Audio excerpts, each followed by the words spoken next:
In this 1-hour English lesson, you are going to improve your listening skills of fast English, but I'm going to test you throughout this entire video. So if you can understand me, a native speaker, speaking quickly, using natural pronunciation, and using advanced expressions, phrasal verbs, idioms, if you can pass this test, you are definitely fluent in English. But you have to pass this whole test, the whole 1 hour, and you have to understand the individual words I'm saying, and you have to understand the meaning of the expressions in order to pass this test. So let's see if you can pass.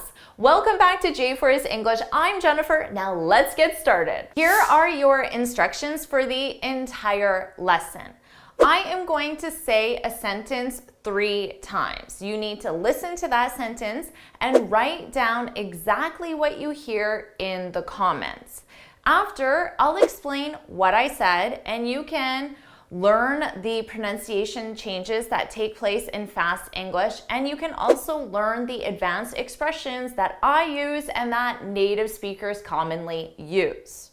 So let's get started with the first listening exercise. I'll say it 3 times. We should have had a backup plan. We should have had a backup plan. We should have had a backup plan.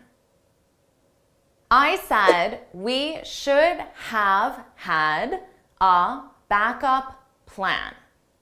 Let's talk about the pronunciation. Notice I said we shoulda. We shoulda had. Should have. Native speakers, we combine this to sound like shoulda. Shoulda. Notice that L is silent. Shoulda. Shoulda. We shoulda. We shoulda had. Should have had. We shoulda had a backup plan. Let's take a look at the linking between back up. This is how native speakers combine sounds, so 2 separate words will sound like 1 word. Back up, back up. So we take the sound from back, the last sound, and we transfer it to the next sound, up, back up.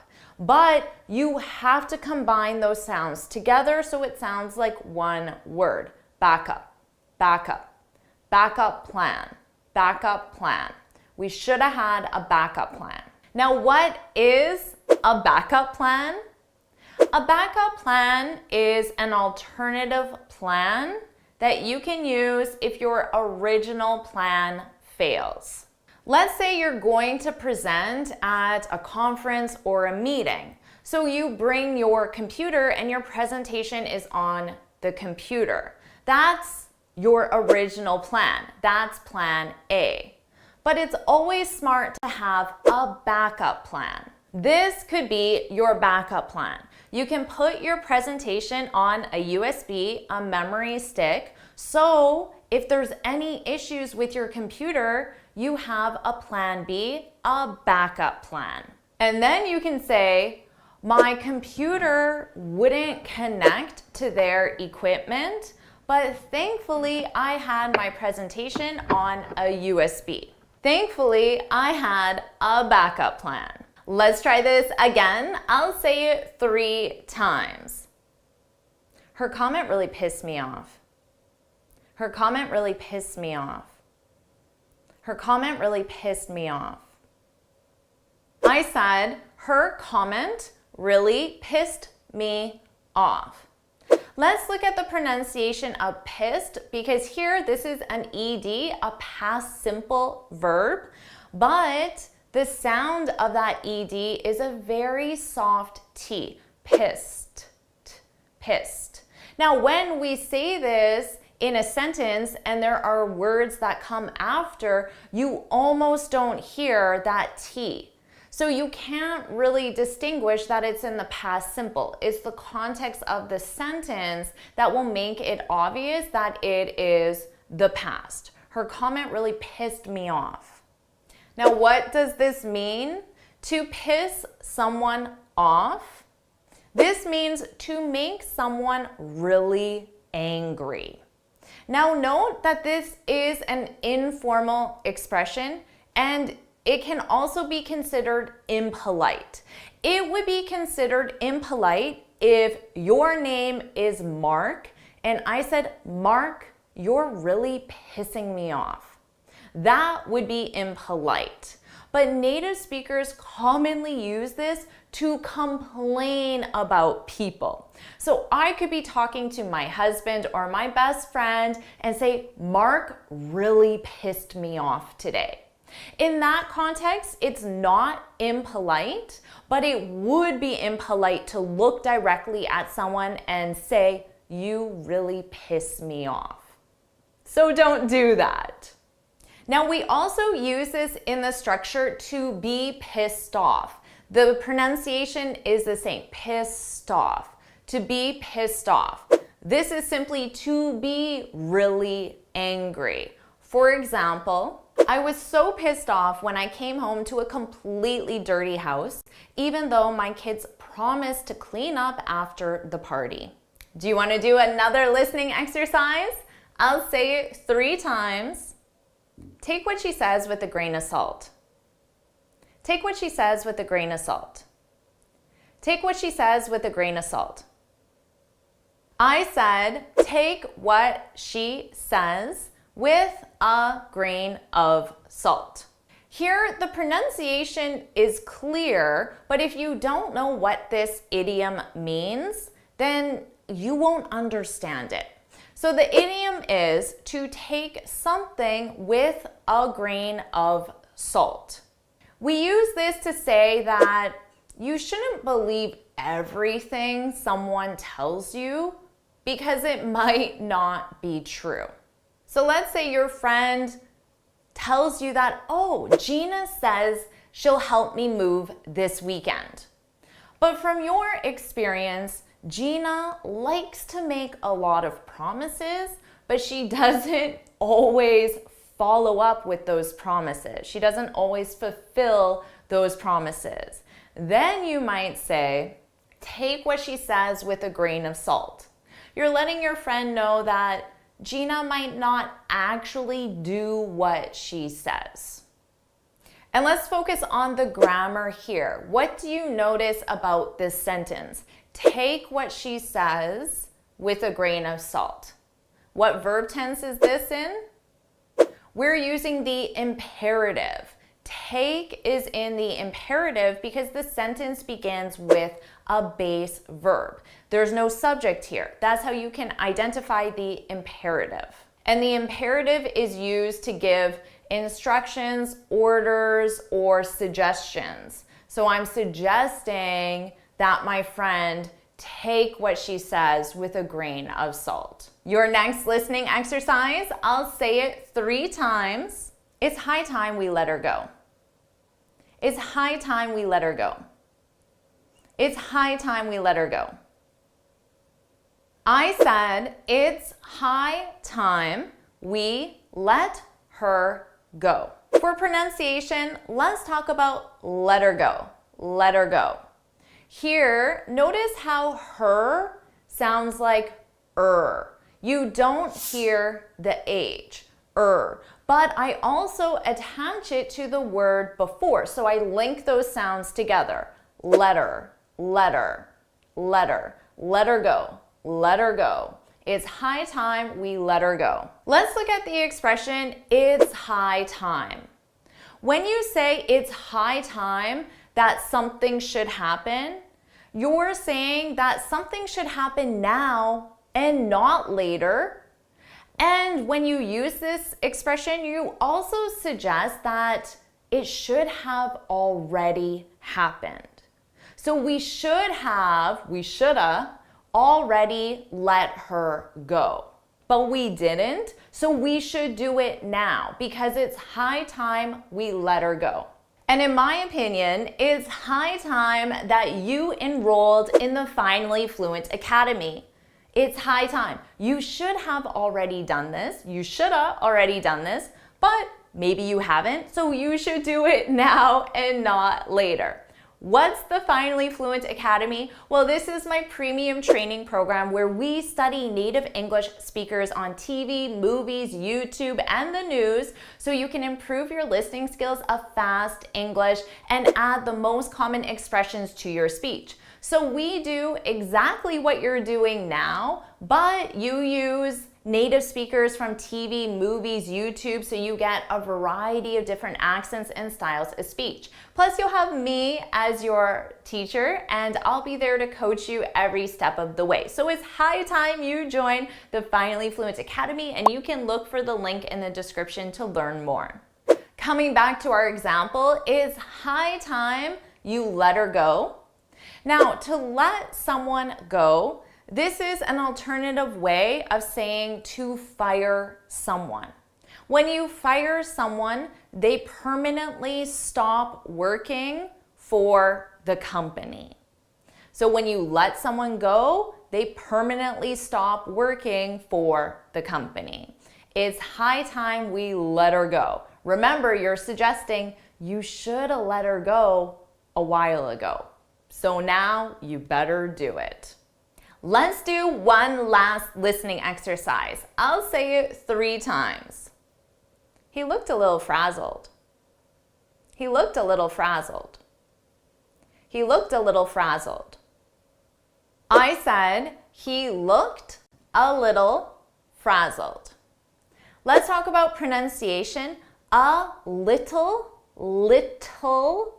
Native speakers, we don't pronounce T's between 2 vowels. It will be either a very soft D, little, little, dull, or you just won't hear it, lil, lil.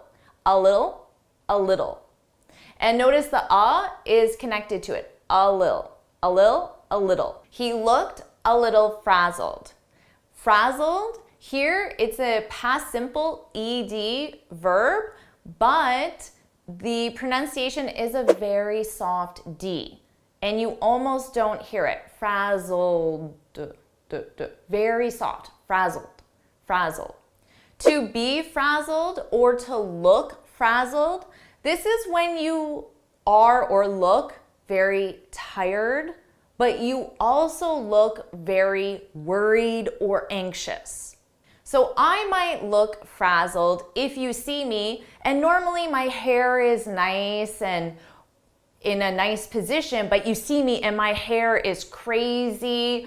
I have makeup a little bit under my eyes. Maybe my shirt is a little messy as well, and visibly you can see that I might look frazzled. And then obviously I'll look very tired and maybe like very worried and anxious. So you might see it visibly in my appearance, and you can see it on my facial expression as well. So if you see a coworker that looks frazzled, you might say, "Are you okay? You look a little frazzled." Amazing job improving your listening skills of fast English. Now let's improve your pronunciation. Let's do an imitation exercise. I'm going to say each sentence again, but I'm going to pause, and then I want you to repeat the sentence out loud and try to follow my pronunciation exactly. So try to imitate my pronunciation. And I'll say each sentence 3 times. So I want you to repeat it out loud 3 times. We should have had a backup plan. We should have had a backup plan. We should have had a backup plan. Her comment really pissed me off. Her comment really pissed me off. Her comment really pissed me off. Take what she says with a grain of salt. Take what she says with a grain of salt. Take what she says with a grain of salt. It's high time we let her go. It's high time we let her go. It's high time we let her go.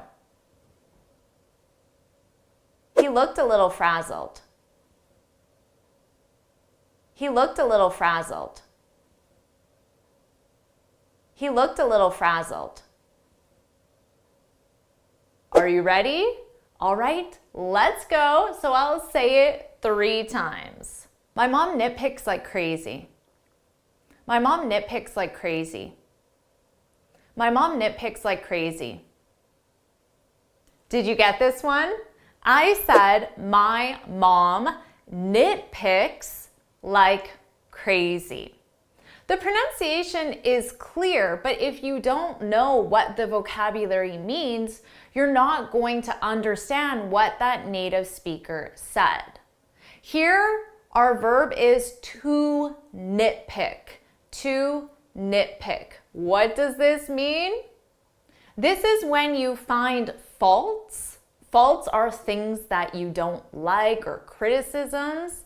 When you find faults in details that are not important. I'm sure you know someone in your life who nitpicks, or maybe you nitpick yourself. Let's say you're with someone and you go out for dinner and the food is great, the restaurant is beautiful, the server is very friendly, but your friend finds faults in details that are not important. Your friend nitpicks. You could say, the dinner was amazing, but of course, Lindsay wasn't happy about the color of the plates or the art on the walls. Lindsay is a nitpicker. So your friend wasn't happy about the color of the plates. That is such a detail that is not important. So this is a perfect example of someone who nitpicks. But notice in my example, I said Lindsay is a nitpicker. A nitpicker. This is the noun form, and a nitpicker is simply someone who nitpicks. The original example was, my mom nitpicks like crazy. Here, like crazy, this simply means a lot or quickly. But in this context, it means a lot. So my mom nitpicks like crazy. My mom nitpicks a lot. You could also say, I worked like crazy all weekend. So you worked a lot all weekend. Let's try this again. I'll say it 3 times. It's okay to be picky sometimes. It's okay to be picky sometimes. It's okay to be picky sometimes. Did you get this one? I said it's okay to be picky sometimes. For pronunciation, notice I use the contraction it's. This is the contraction of it is. It's okay. It's okay to be. But I didn't say it's okay to be picky. I said to be. So an unstressed to. It's okay to be picky. It's okay to be picky. Now don't confuse this expression to be picky with our last expression to nitpick. Yes, they both use the word pick, but they are totally different expressions. This expression, to be picky, this describes someone who has very strong preferences about what they like and don't like. For example, most young kids are picky. I don't know about you, but when I was a young kid, 5 years old, 10 years old, there were many food items that I did not eat. My diet was very simple. I had a small number of things that I liked to eat, and I had a very large number of things that I did not like to eat. So as a child, I was picky when it came to food, when it came to eating. What about you? Were you a picky eater Were you picky about your food when you were a child? Or maybe you still are right now. Some adults are picky as well. In our original example, I said it's okay to be picky sometimes. It's okay, that means it is acceptable. It's acceptable to be picky, to have those strong preferences about what you like and don't like sometimes. For example, it's okay to be picky when it comes to a job, choosing a job.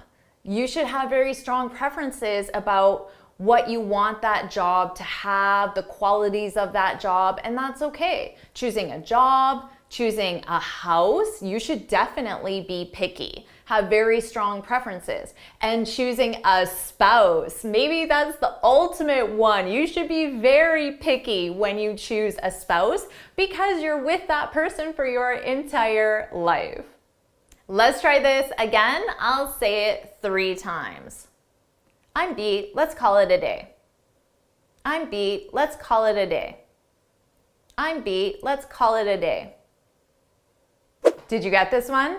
I said, I'm beat, let's call it a day. Let's talk about the contraction at the beginning. I'm, of course, this is I am, I'm beat, I'm beat. I'm beat, let's call it. But with linking, we're going to combine those sounds so it sounds like call it, call it. So call lit, but then we have to say it as one word. Call it, call it, call it a day, call it a day, call it a day. I'm beat, let's call it a day. To be beat, I'm beat.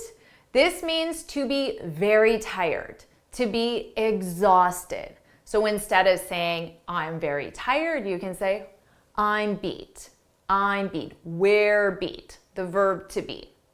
Now let's talk about the expression, let's call it a day. To call it a day, this is an expression used to say that you're going to stop working for the day. And you stop working for the day because you've completed enough work, you've done what you've needed to do, or simply because everyone is exhausted, everyone is beat, and it isn't productive anymore to keep working. So maybe it's 3 o'clock and technically the day ends at 5 o'clock, but everyone is so tired, everyone is beat, that they're just not thinking clearly anymore. So you might say, let's call it a day. Let's just stop working for today and we'll get a good night's sleep. We'll come back tomorrow and begin again. You could combine this with our expression like crazy, which means a lot. And you could say, we've been working like crazy all week. Let's call it a day. So again, maybe it's Friday at 2 o'clock and technically you're supposed to work until 5, but because you've been working like crazy all week, let's just call it a day and stop working now. Are you ready for another listening exercise? I'll say it 3 times. You shouldn't be so nosy. You shouldn't be so nosy. You shouldn't be so nosy. Did you get this one? I said you shouldn't be so nosy. Here, notice I said shouldn't, you shouldn't be. This is a contraction of should not, shouldn't. You shouldn't be, you shouldn't be. You shouldn't be so nosy. What does this mean? To be nosy, to be nosy.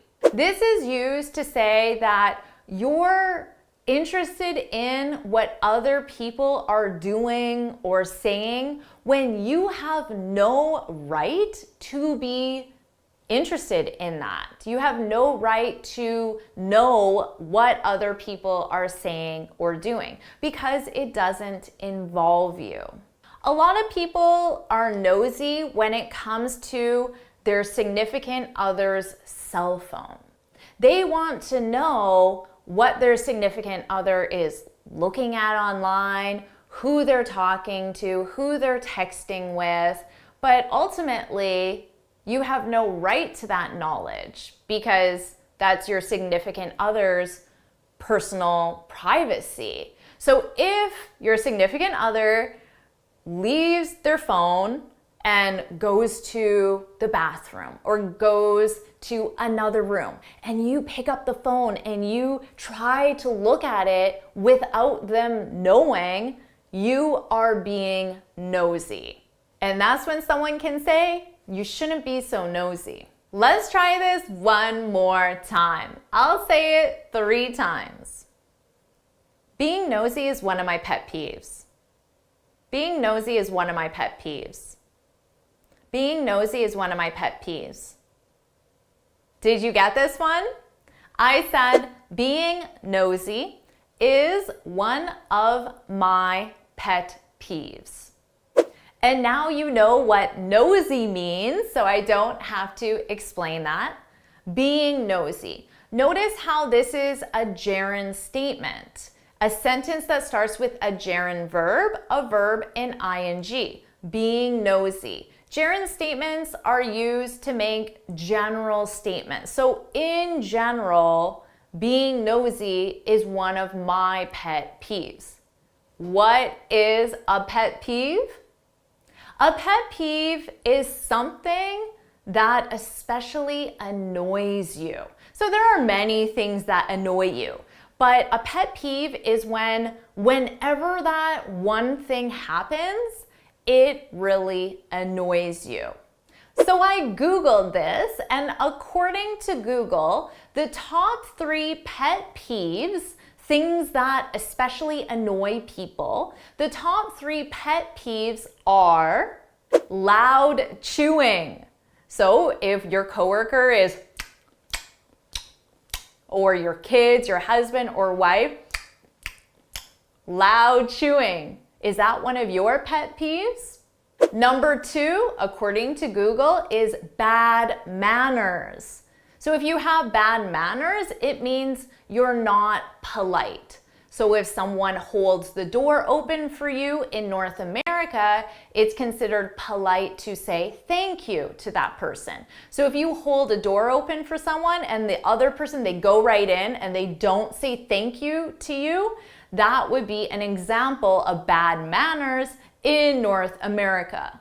And the person who held the door open would be annoyed because that's one of their pet peeves. And number 3, according to Google, is clutter.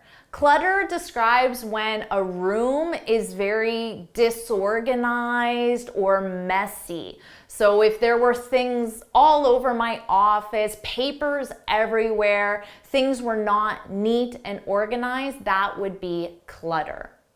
What about you? What's your pet peeve? Share your pet peeve in the comments below. Now let's do an imitation exercise where you're going to imitate my pronunciation. So you're going to listen to me say the sentence, and then you are going to repeat the sentence out loud. So say the sentence out loud and try to match my pronunciation. And then you'll repeat that 3 times for each sentence. So let's do that right now. My mom nitpicks like crazy. My mom nitpicks like crazy. My mom nitpicks like crazy. It's okay to be picky sometimes. It's okay to be picky sometimes. It's okay to be picky sometimes. I'm beat, let's call it a day. I'm beat, let's call it a day. I'm beat, let's call it a day. You shouldn't be so nosy. You shouldn't be so nosy. You shouldn't be so nosy. Being nosy is one of my pet peeves. Being nosy is one of my pet peeves. Being nosy is one of my pet peeves. Are you ready? So let's start with the first listening exercise. I'll say it 3 times. The party got a little out of hand. The party got a little out of hand. The party got a little out of hand. I said the party got a little out of hand. Let's talk about a little. Notice there are those 2 T's in the middle. A native speaker is just going to drop them and it will sound like lil, lil, a lil, a lil. Or a native speaker will pronounce them as D's, a very soft D because they're between 2 vowels. Little, little, little. And then you connect a little, a little, a little. The party got a little out of. This is combined to sound like outa, outa. The party got a little outa. The party got a little out of hand, out of hand.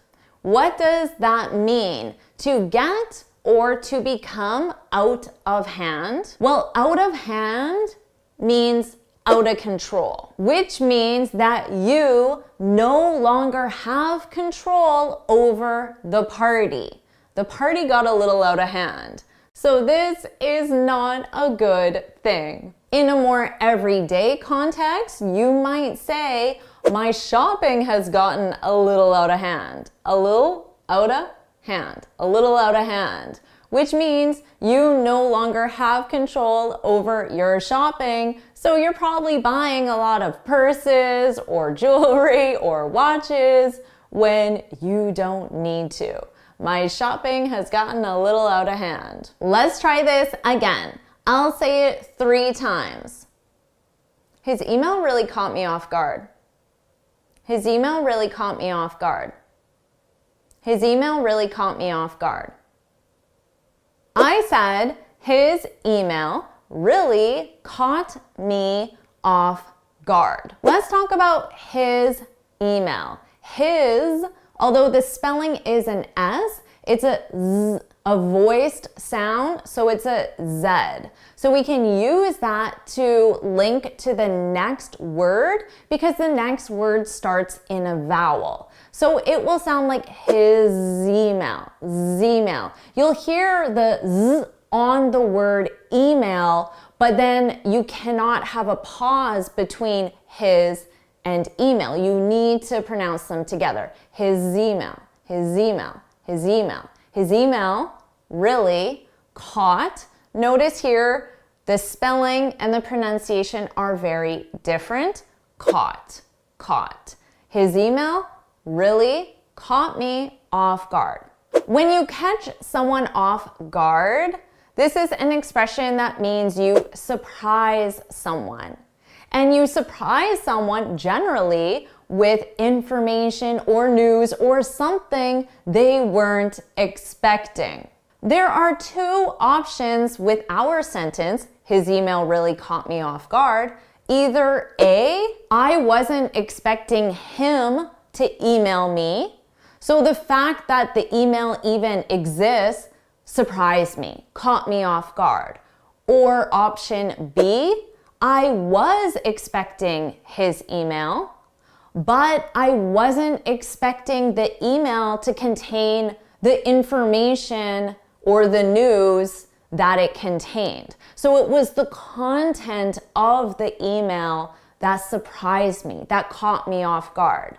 We don't have enough information based on this one sentence to know. It would be the overall context that would let you know if it's option A or option B. One final note that this expression, to catch someone off guard, is commonly used in the passive.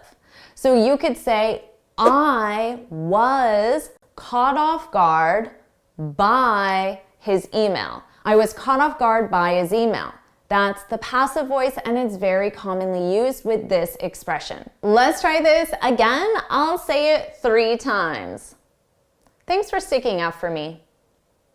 Thanks for sticking up for me. Thanks for sticking up for me. I said, thanks for sticking up for me. Notice that the word for sounds like fur, fur. This is because it's unstressed. Thanks for sticking up for me, for me. So in both places in this sentence, thanks for sticking up for me. Thanks for sticking up for me. What does this mean? When you stick up for someone, it means that you support someone or you defend someone, especially when they're being criticized. So it's a positive thing to stick up for someone else. Now, I have seen you, my students, my amazing students, stick up for me in the comments section. Sometimes I'll be reviewing the comments and I'll see there's a negative comment like, this video was really boring. But then you, one of my awesome students, sticks up for me and you reply to that comment and you say something like, no way, this video is awesome and Jennifer's the best. I have seen this happen. And then so I could reply and say, aw, thanks for sticking up for me because you defended me, you supported me when I was being criticized. Thanks for sticking up for me. Thanks for sticking up for me. Let's try this again. I'll say it 3 times. It's so hard sticking to this diet. It's so hard sticking to this diet. It's so hard sticking to this diet. I said, it's so hard sticking to this diet. Notice how I use a contraction, it's. This is, it is so hard, it's so hard. Now, one thing that native speakers do with the word so is we elongate it, we make it longer to emphasize how hard it is, or to emphasize whatever adjective it is. It's so hard. And the longer we say the word, the more we believe that adjective is. For example, I'm so tired. Now, obviously, I'm exaggerating a little bit, but native speakers can be quite dramatic and we can really hold out that so. Now let's talk about what this means. Notice in here we have this diet. It's so hard sticking to this diet. In this case, diet is a noun, a diet. I simply used a possessive, this diet, and it represents an eating plan. So a plan that tells you what you're going to eat, what you're not going to eat, and how much of something you're going to eat as well. That is a diet. The purpose is generally to lose weight, and usually a diet is temporary. You temporarily do this until you reach your goal, which is to lose a certain number of pounds or percentage of body fat. But the exact same word, a diet, can also be used as a general term to refer to the food and drink that someone or a group of people consumes. So you could say, overall, I have a very healthy diet. This is a way of saying overall, the food and drink I consume on a regular basis is healthy. Overall, I have a very healthy diet. But I'm going on a diet to lose 5 pounds before my vacation. Notice here the expression is to go on a diet. This is how we say to start a diet, which is your eating plan. So we use the verb go, and you go on a diet. So now you know what a diet is, and in this case, it's an eating plan. So let's talk about sticking to a diet. It's so hard sticking to this diet. When you stick to something, it means you continue doing that thing even though it's difficult or challenging. And that's why The example is, it's so hard sticking to this diet, continuing this diet. Let's try this one more time. I'll say it 3 times. Do you think you're gonna stick it out? Do you think you're gonna stick it out? Do you think you're gonna stick it out? I said, do you think you're going to stick it out? Here, you commonly sounds like yeah. Do ya? Do you think? Do you think? Your will sound like you're. Do you think you're gonna? Going to will sound like gonna. These are all unstressed sounds and reduced sound. Do ya think you're gonna? Do you think you're gonna? Stick it out. Let's talk about the combination of stick it out. So we have it, the T is actually between 2 vowels. So if we connect those sounds together, we'll pronounce the T like a soft D, d. And then on the stick, I'll take that K sound and I'll transfer it to the next sound to help smooth those out. Stick it out. But you have to say it all together. Stick it out, stick it out, stick it out. Stick it out. Do you think you're gonna stick it out? Now, what does this mean? When you stick something out, it means you continue doing something until the end, until it's finished, until it's complete. You stick it out. So let's go back to our last example. It's so hard sticking to this diet, which means continuing with something that is difficult or challenging.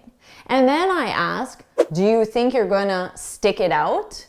Do you think you're going to continue with this diet until the end of this diet? So maybe this eating plan was designed for 90 days. So if you stick it out, it means you complete the eating plan. You follow the eating plan for 90 days until the end of the eating plan. These 2 expressions are very similar. Just remember, when you stick to something, it means that you're focused on fulfilling a commitment. You're dedicated. You're going to fulfill a promise because you said you're going to do it. So that's stick to something. Now, when you stick it out, it simply means you complete something to the end. Now let's do an imitation exercise so you can practice your pronunciation and try to match it directly to mine. So I will say a sentence and then you are going to repeat the sentence out loud. And then we'll repeat each sentence 3 times. So let's start with the first sentence. The party got a little out of hand. The party got a little out of hand. The party got a little out of hand. His email really caught me off guard. His email really caught me off guard. His email really caught me off guard. Thanks for sticking up for me. Thanks for sticking up for me. Thanks for sticking up for me. It's so hard sticking to this diet. It's so hard sticking to this diet. It's so hard sticking to this diet. Do you think you're gonna stick it out? Do you think you're gonna stick it out? Do you think you're gonna stick it out? Are you ready? Let's start our first listening exercise. I'll say it 3 times. You all set for the meeting tomorrow?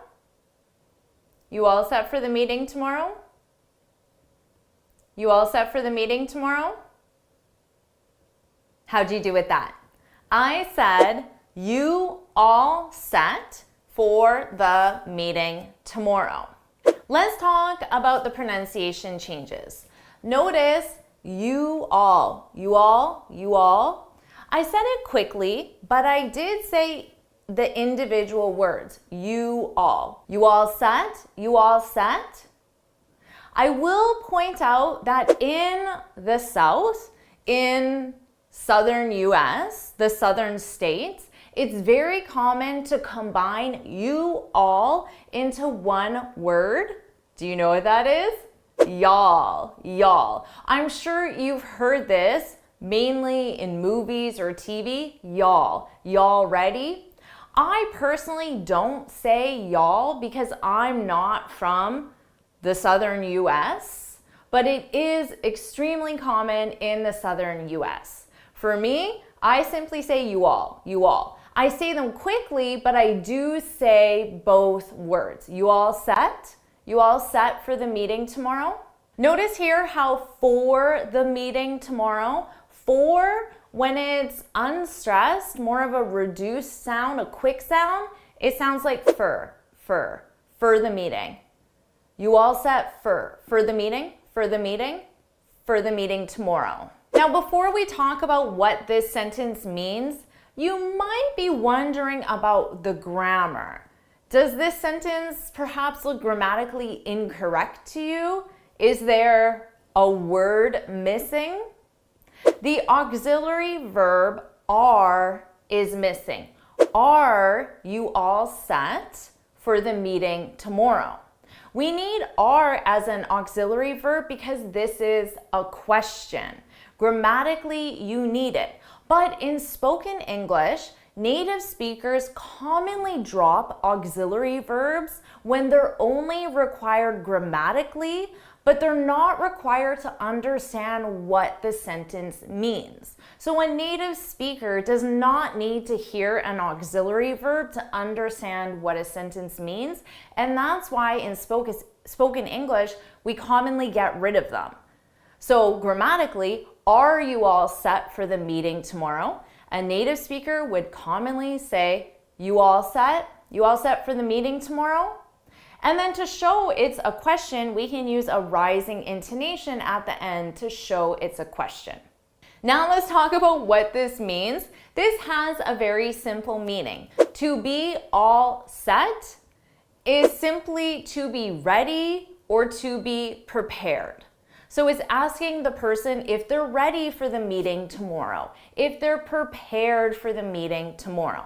Native speakers commonly use this to ask if someone's ready or prepared to leave. For example, to leave a house, leave a restaurant, leave a hotel room, it doesn't matter where. And we'll just use two words with a rising intonation to show it's a question. All set? All set? I'm asking you, are you ready? All set? And then you can simply reply and say, yep, and then we'll leave. How about you, Clarence? You all set? All set. All set, woman? All set. All set? Let's try another listening exercise. I'll say it 3 times. This report's all over the map. This report's all over the map. This report's all over the map. I said, this report's all over the map.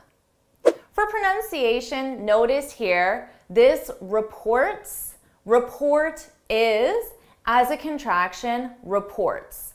This reports all over, all over. So notice how I can link those sounds together by extending that L sound to the next word because it's a vowel.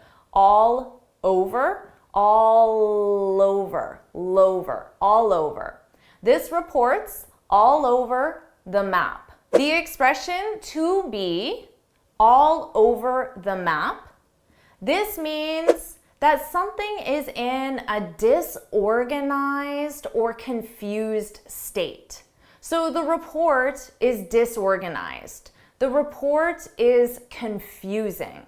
As another example, I could say the consultant's recommendations were all over the map. To be all over the map, which means His recommendations were disorganized or confusing. Maybe they talked about a lot of different topics and it was difficult to follow. They were all over the map. Yeah, this firm's all over the map. Because the internet's all over the map on that. You know, charming, but all over the map. And Let's try this again. I'll say it 3 times. Keep your eyes peeled for the turn. Keep your eyes peeled for the turn. Keep your eyes peeled for the turn. I said, keep your eyes peeled for the turn. Notice the reduced sound for your eyes, your eyes. Keep your eyes. Keep your eyes peeled for, we talked about this before, for becomes an unstressed, reduced sound for. Keep your eyes peeled for the turn, for the turn, for the turn, for the turn. Notice here the sentence starts with a verb and it starts with a base verb, which means it's the imperative verb tense. And we use the imperative verb tense to give orders or suggestions. Keep your eyes peeled. I'm giving you this as an order or a suggestion. And what does that mean, to keep your eyes peeled? This means to watch carefully or to be on alert. So if you're driving and you're following the directions, the GPS, you need to watch carefully for the specific streets so you know when to turn. That's the turn. If you're driving, keep your eyes peeled for the turn. Watch carefully, be on alert for the turn so you don't miss it and you're not late for your important meeting. This is an expression you can use in many different situations. Let's say you're editing an important document, your resume, or something you're submitting for an assignment or to a client. You might say, keep your eyes peeled for any spelling or grammar mistakes, which means as you're reviewing it, pay close attention, watch carefully, be on alert for any spelling or grammar mistakes, which is very good advice for everyone. Keep your eyes peeled. Keep your eyes peeled. Keep your eyes peeled. Are you ready to try this again? I'll say it 3 times. Can you just ballpark the cost for me? Can you just ballpark the cost for me? Can you just ballpark the cost for me? I said, can you just ballpark the cost for me? Can in this sentence is an auxiliary verb, so we pronounce it unstressed and it sounds like can you. And you can make that unstressed too and reduce it to ya, can you just. I think I did say can you, but it's very common to hear native speakers say yeah. Can you just ballpark the cost for me? We already talked about for. It sounds like for me. Let's talk about this odd word here, ballpark. Did you notice that grammatically it's a verb? It's the main verb of the sentence, to ballpark something. When you ballpark something, it means you provide a rough estimate of something. And yes, a ballpark is where people play baseball, but we're not talking about baseball or sports at all. To ballpark something is to provide a rough estimate of something. In our sentence, it's a verb, to ballpark, but we commonly use this as an adjective. A figure, a ballpark figure. So the figure is the number, the cost, or a statistic. And if it's a ballpark figure, it means it's a rough estimate. It's not exact. It's not precise. It's an estimate which means it's more of a range, a lower and upper range. For example, maybe a consultant is providing you a quote, an estimate on using a certain software system. And you want to know, well, how much is this going to cost my company? But the consultant can't give you an exact number at this point because he doesn't have enough information. So the consultant could say, if I had to ballpark it, I'd say $3 to $5 million. But that's just a ballpark figure. So you know it's just an estimate. Look, just give me a number. Ballpark. Take a guess, ballpark figure. Fine. A ballpark figure. Let's do this one more time. I'll say it 3 times. Let's revisit this down the line. Let's revisit this down the line. Let's revisit this down the line. I said, let's revisit this down the line. Notice let's is a contraction for let us. Let's revisit. When you put re in front of a base verb, it means to do that verb again. Visit this again. But for pronunciation, that re is a strong sound. E. You hear that E. Revisit. Revisit. Let's revisit this down the line. And notice how let's is the imperative. Let us, let's. The imperative verb tense, again for a order or a suggestion. Let's revisit this down the line. Let's talk about down the line. This means in the future, but at an unspecified date. So it's not clear at all. You don't know when we'll revisit this, visit this again, but you know it will happen in the future, but it could be a week from now, it could be a month from now. So this is a way that a native speaker can postpone something if they don't actually want to do it. I'll do it down the line, because it's not specific on when you'll do it. It's just some point in the future. Here's another example that could apply to you. If you don't improve your English now, it could hurt your career down the line. Now notice when I say down the line, I'm not being specific on when your lack of English skills could hurt your career, but at some point in the future. It could be tomorrow, it could be a week from now, it could be a year from now. And that's why it's so important that you're here with me improving your English. Amazing job improving your listening skills. Now let's do an imitation exercise so you can improve your pronunciation and practice these pronunciation changes. So I'll say the sentence, and then I want you to say the sentence out loud and try to imitate my pronunciation, and I'll repeat each sentence 3 times. So let's do that now. You all set for the meeting tomorrow?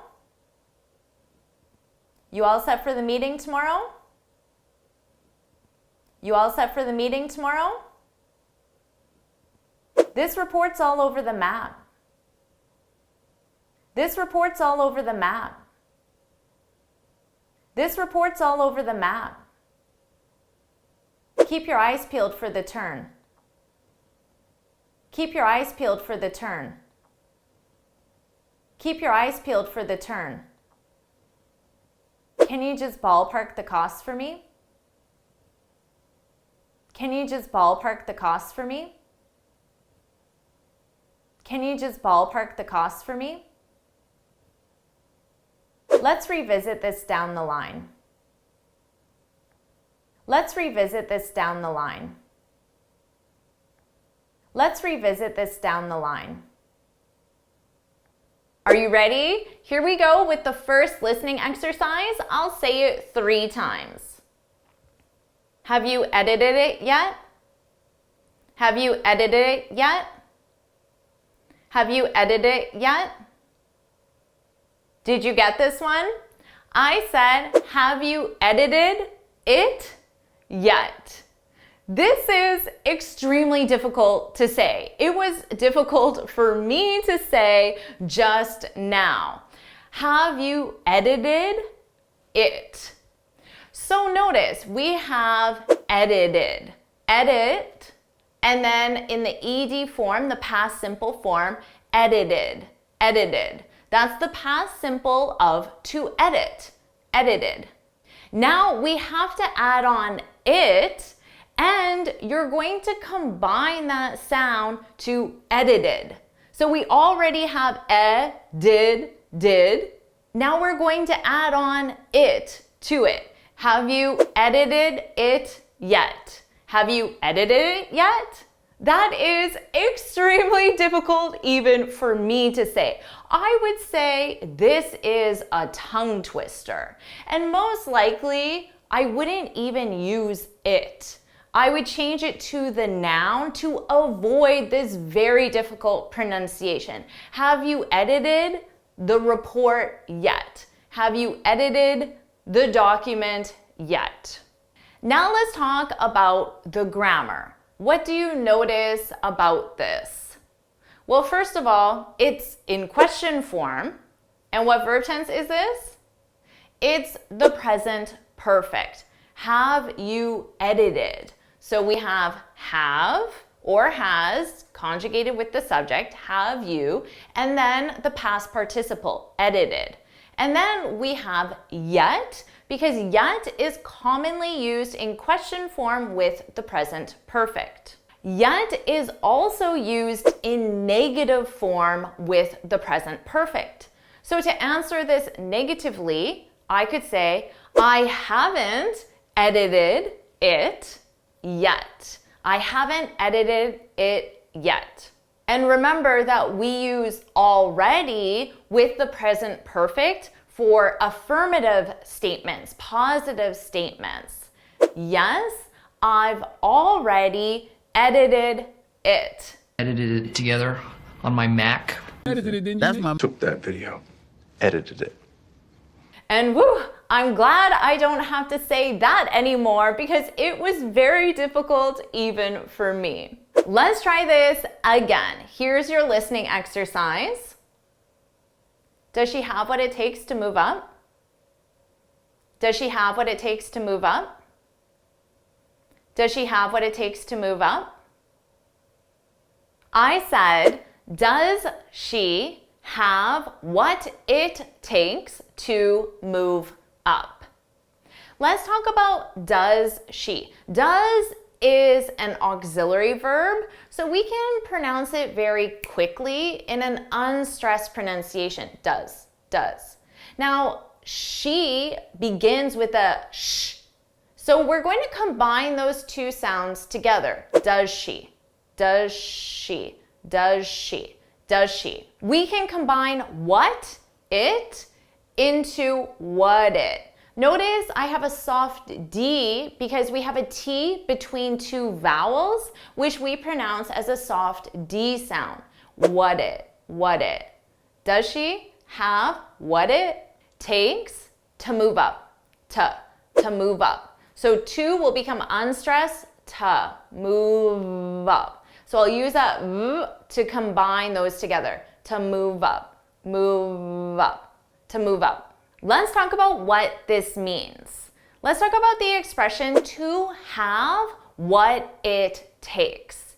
This means that you have the skills or the characteristics necessary to become successful. Right now, I hope you're thinking, Jennifer, I have what it takes to become fluent, which means you have the skills or the qualities to become successful in that particular area. So right now you might be thinking, well, I don't have the fluency skills, but do you have the qualities required? Patience, consistency, motivation, dedication. Those are the qualities necessary to be successful when learning a language. So you don't need the skills, you need the qualities in order to say, yes, Jennifer, I have what it takes to become fluent. So put that in the comments because I know that you have what it takes. Now let's talk about to move up. To move up.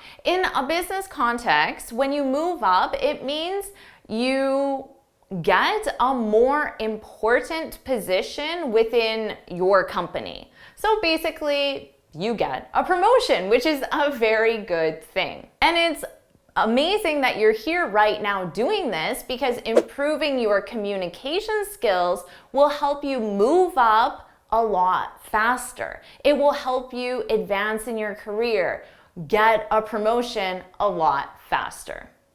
I don't have what it takes. Do you have what it takes? Because I have what it takes. Let's try this again. I'll say it 3 times. I'm finally all caught up. I'm finally all caught up. I'm finally all caught up. I said, I'm finally all caught up. Of course, caught sounds like ought, caught. Now, because up is a vowel, so now we have caught up, we have a T between 2 vowels. Again, I'll pronounce it as a soft D, but I have to combine the sounds together. Caught up, dup, caught up, caught up. I'm finally all caught up. Let's talk about what this means. The expression is to be caught up. I am caught up. I'm finally all caught up. To be caught up. This means that you've finished all the tasks that you were previously assigned. So maybe you had some tasks that you were supposed to do last week, but you didn't have time. And now, today, you had time, so you completed those tasks. So then you can say, I'm finally all caught up. Notice in my example, I said all caught up. Here, all simply means 100%, entirely. It's unnecessary to include it, but native speakers really like to include this word and we use it quite frequently. So you could say, I'm caught up, I'm all caught up. They have the exact same meaning, but a native speaker will likely add all.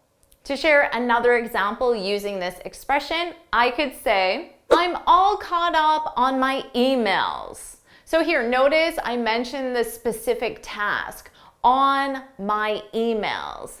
So that means I either read the emails that I was supposed to read last week or even yesterday or even earlier today, or maybe I responded to the emails as well. I'm all caught up on my emails.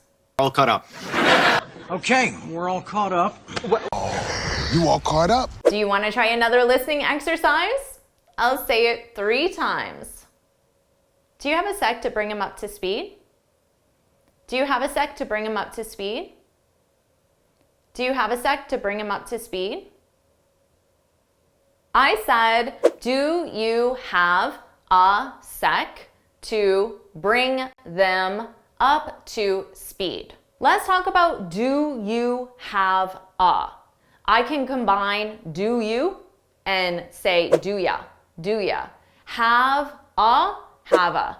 Do you have a? Do you have a? Do you have a? Do you have a sec? Notice that k sound in there, sec. Do you have a sec to bring them? I can reduce the them, just get rid of that th, and I'm left with m, and I have to add it to the word before, bring them up to speed, up to speed. Here, sec, this is the short form of the word second. This is very commonly used as a question. Do you have a sec? Do you have a sec? I'm asking you for a short amount of time. Do you have a sec? And this is commonly used before you ask for help or before you want to start a discussion. Do you have a sec? Can you review this document? Do you have a sec?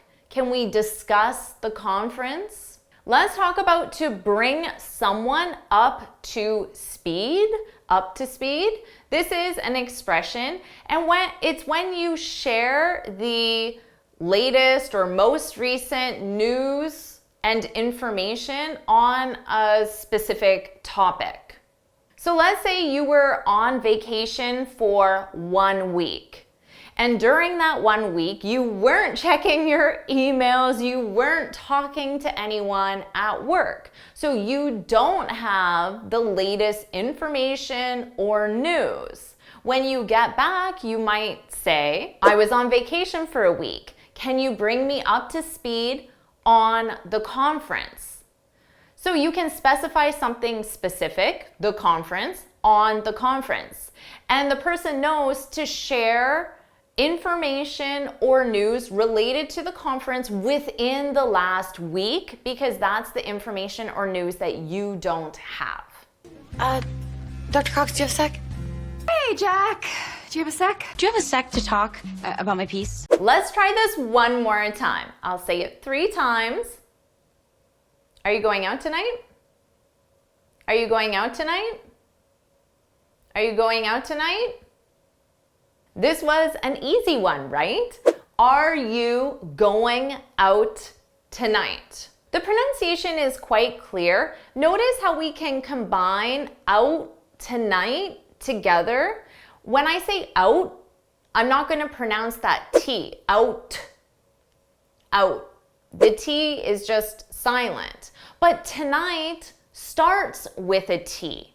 So I can use that T from tonight for both words if I say them together. Out tonight, out tonight, out tonight.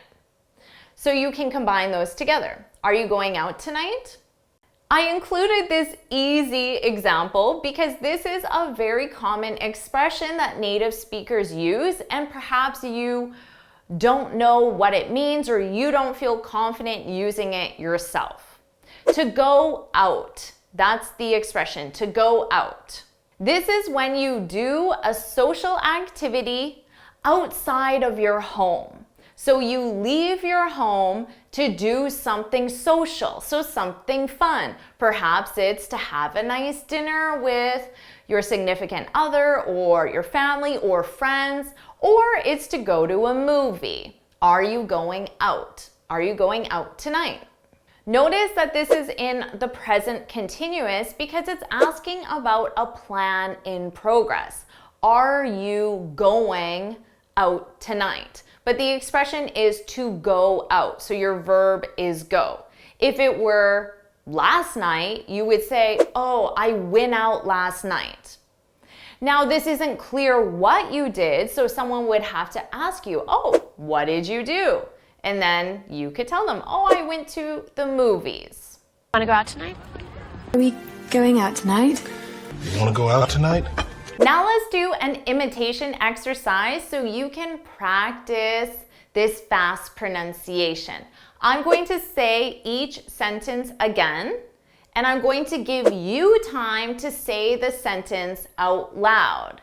And then I'll repeat each sentence 3 times. Have you edited it yet? Have you edited it yet? Have you edited it yet? Does she have what it takes to move up? Does she have what it takes to move up? Does she have what it takes to move up? I'm finally all caught up. I'm finally all caught up. I'm finally all caught up. Do you have a sec to bring him up to speed? Do you have a sec to bring him up to speed? Do you have a sec to bring him up to speed? Are you going out tonight? Are you going out tonight? Are you going out tonight?